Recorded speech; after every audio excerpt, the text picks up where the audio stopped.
Tiba-tiba, tubuh Nyi Mahira berubah.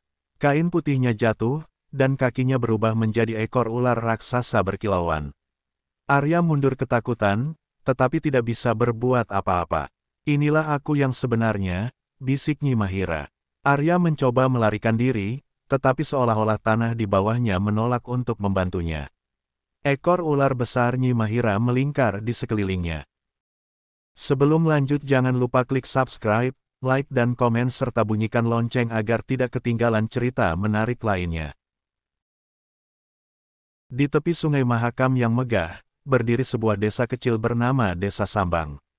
Desa ini dikelilingi oleh hutan yang lebat dan sungai yang berkilauan. Penduduknya hidup sederhana, bertani, memancing, dan mematuhi tradisi yang diwariskan turun-temurun. Salah satu kepercayaan yang dipegang teguh adalah keberadaan penjaga sungai, sosok gaib yang dikenal sebagai Putri Ular. Para tetua desa sering menceritakan legenda Putri Ular kepada anak-anak di malam hari. Mereka memperingatkan agar tidak bermain-main di sungai setelah senja.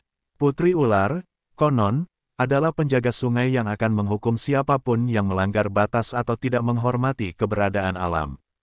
Arya adalah seorang pemuda pemberani, tetapi ia dikenal suka menantang pantangan desa. Bagi Arya, kisah-kisah tentang makhluk gaib hanyalah mitos untuk menakut-nakuti anak kecil. Ia sering memancing hingga malam hari, meskipun para tetua melarangnya. Pada suatu senja yang indah, saat matahari hampir tenggelam, Arya melihat seorang wanita berdiri di tepi sungai. Wanita itu mengenakan kain putih yang mengalir, dengan rambut hitam panjang yang terurai. Ia tampak seperti bagian dari alam itu sendiri. Arya mendekatinya dengan penuh rasa penasaran. "Apa yang kau lakukan di sini sendirian?" tanya Arya. Wanita itu tersenyum lembut. "Aku hanya menikmati keindahan sungai ini," jawabnya. Ia memperkenalkan dirinya sebagai Nyi Mahira. Sejak pertemuan itu, Arya sering mengunjungi tempat yang sama untuk bertemu dengannya. Hari demi hari, Arya dan Nyi Mahira semakin dekat. Arya terpesona oleh kecantikan dan kelembutan wanita itu. Ia mulai merasakan cinta yang mendalam. Nyi Mahira selalu muncul di waktu yang sama, menjelang senja, dan menghilang sebelum malam tiba. Ketika hubungan Arya dengan Nyi Mahira menjadi buah bibir, seorang tetua desa, Pak Dirman, memanggil Arya. "Anakku, kau harus berhati-hati. Wanita itu bukan manusia. Ia adalah penjaga sungai yang kau abaikan selama ini," ujar Pak Dirman dengan serius. Arya menertawakan peringatan itu. "Dia hanyalah wanita biasa, Pak. Tidak ada yang aneh tentangnya," balas Arya. Namun, di lubuk hati, ia merasa terganggu oleh peringatan itu. Setelah peringatan itu, Arya mulai mengalami kejadian aneh. Ia sering mendengar bisikan-bisikan lembut di malam hari. Bayangan wanita berambut panjang muncul di pinggiran pandangannya, tetapi selalu menghilang ketika ia mencoba mendekat.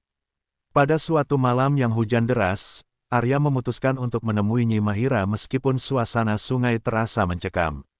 Nyi Mahira sudah menunggunya di tepi sungai. Namun, tatapannya malam itu terasa berbeda, dingin dan menusuk. "Arya, kau benar-benar mencintaiku?" tanya Nyi Mahira dengan suara halus namun penuh misteri. "Tentu saja," jawab Arya. "Aku akan mencintaimu apapun yang terjadi." Nyi Mahira tersenyum, tetapi senyumnya membawa rasa ngeri. Tiba-tiba, tubuh Nyi Mahira berubah. Kain putihnya jatuh, dan kakinya berubah menjadi ekor ular raksasa berkilauan.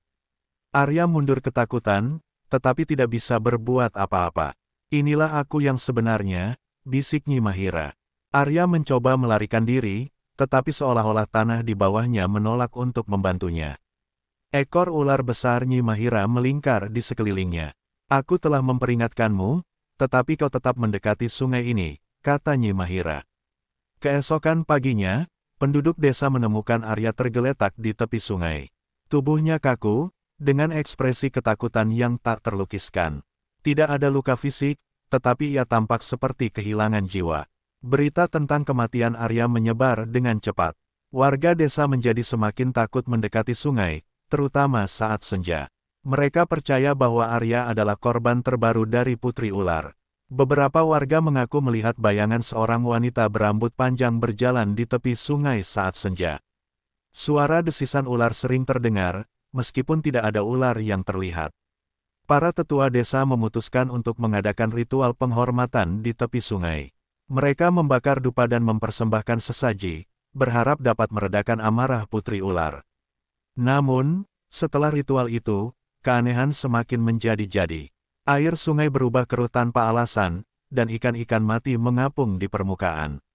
Desa Sambang dilanda ketakutan. Pak Dirman memanggil seorang dukun terkenal dari desa seberang untuk membantu. Dukun itu menyatakan bahwa roh penjaga sungai merasa terhina oleh tindakan Arya yang melampaui batas. Dukun itu memimpin ritual penebusan dosa, memohon ampun kepada penjaga sungai. Ia memperingatkan bahwa desa harus hidup selaras dengan alam untuk menghindari kemarahan lebih lanjut. Setelah ritual itu, suasana desa kembali tenang. Namun, penduduk desa tetap waspada, terutama saat malam tiba. Sungai Mahakam menjadi tempat yang lebih dihormati daripada sebelumnya. Arya menjadi simbol peringatan bagi penduduk desa. Kisahnya diceritakan dari generasi ke generasi, mengingatkan mereka untuk tidak meremehkan legenda dan kekuatan alam. Beberapa tahun kemudian, seorang peneliti asing datang ke desa untuk mempelajari legenda Putri Ular. Ia memutuskan untuk tinggal selama beberapa bulan, meskipun warga desa memperingatkannya. Peneliti itu mulai mengalami mimpi buruk setelah menghabiskan waktu di tepi sungai. Ia bermimpi tentang seorang wanita berambut panjang yang memanggil namanya. Ketika peneliti itu tidak kunjung kembali ke rumahnya suatu malam, warga desa menemukannya menghilang tanpa jejak. Hanya buku catatan dan peralatan penelitiannya yang tersisa. Legenda Putri Ular tidak pernah mati. Bayangan seorang wanita terus muncul di tepi sungai Mahakam, menjaga tempat itu tetap sakral dan penuh misteri. Legenda ini mengingatkan manusia bahwa alam tidak hanya tempat tinggal makhluk hidup, tetapi juga rumah bagi kekuatan yang tak terlihat. Kisah ini terus mengajarkan kehormatan dan ketakutan yang seimbang kepada mereka yang mendengar.